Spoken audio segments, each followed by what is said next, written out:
things annoy fanfic readers more than the constant use of epithets for named characters.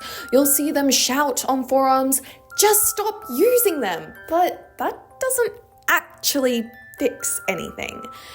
The real problem is much deeper, and I'm going to show you what it is and how to fix it.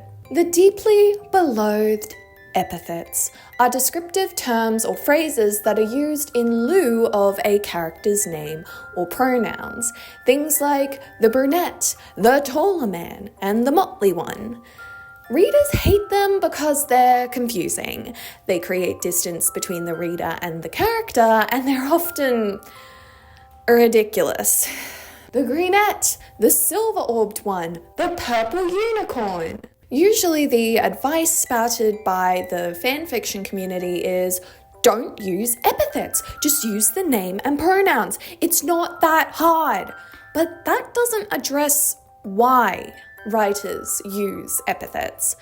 Whether we know it or not, we use them to disguise a much deeper problem with our prose. And this video is going to peel back the layers until we get to the core issue. Once you know what it is, you'll never overuse epithets ever again.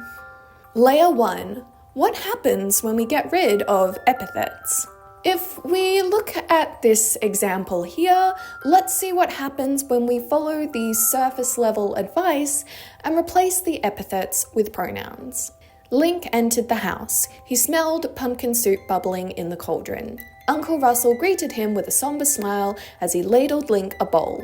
Link crossed the room and took it. Russell served himself next, and they sat at the dining table together with 2 more cold, empty seats for company. Now we see it. Every sentence begins with a character's name or pronoun, and because of that, the writing is repetitive.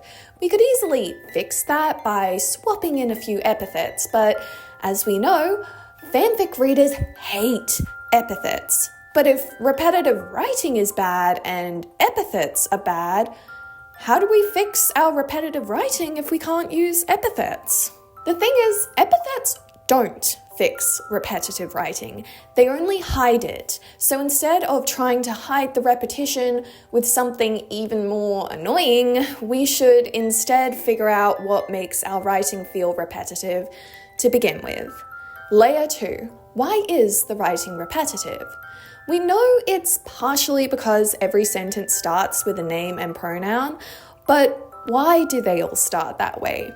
Let's take another look at this sample.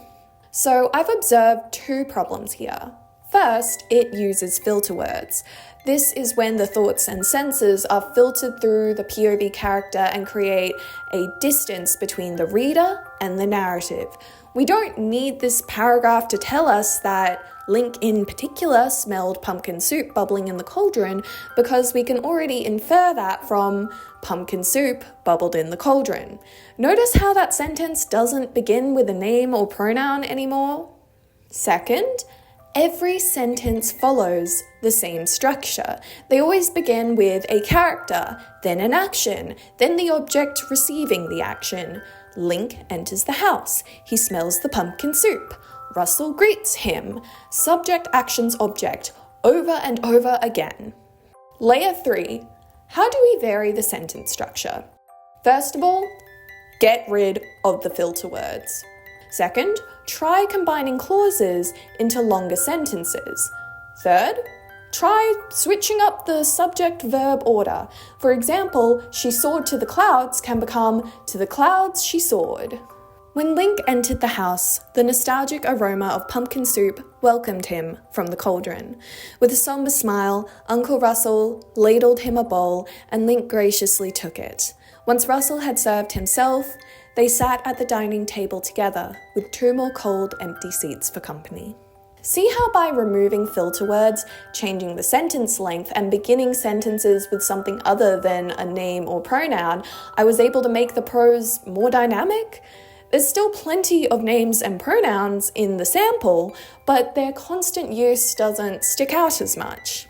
Now, it's important not to overcorrect by trying to ensure that no sentence begins with a name or pronoun, because it is absolutely okay to structure your sentences that way. The problem comes from when every sentence begins the same, because that's when writers will try to hide the problem with epithets rather than switching up their sentence structure. I hope this video has been enlightening for you, and if it has, be sure to click that subscribe button because I have plenty more fanfiction tips and tricks on the way. And if you need a little extra help giving your fanfiction the epithet cleanse, then come and join the Write Your Dream Fanfiction Discord server. It's a great place to seek advice and encouragement, and we have a channel called Bite Size Beta where you can post a short sample of your work and ask for feedback. Which epithets have you been most guilty of using? What is the strangest epithet you've come across in the wild? Let me know in the comments below. It's always good to have a bit of a laugh about our not great fanfiction writing habits because it helps us realize how much we've grown. And that's the end of the video. Kudos for watching, kudos for liking, and extra kudos if you've subscribed and hit the bell for more dreamy fanfiction tips. I will see you in my next video, but in the meantime, happy fic writing!